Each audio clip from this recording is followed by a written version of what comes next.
বাম পক্ষে আমার রয়েছে ওয়াই স্কোয়ার মাইনাস হলো এক্স স্কোয়ার।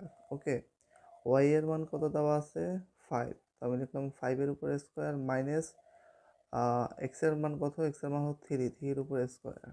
তাহলে 5×5 কত হয় 25, মাইনাস 3-এর উপর স্কোয়ার মানে কত 9, বিয়োগ করলে আমি কত পাবো 16। সো এটা আমার কার মান, বাম পক্ষের মান অর্থাৎ লেফট হ্যান্ড সাইডের মান। এখন আমি ডান পক্ষ হিসাব করব।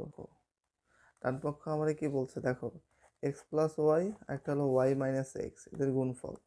দেখলাম এক্স প্লাস ওয়াই, আরেকটা কি, আরেকটা হলো ওয়াই মাইনাস এক্স, এদের গুণফল।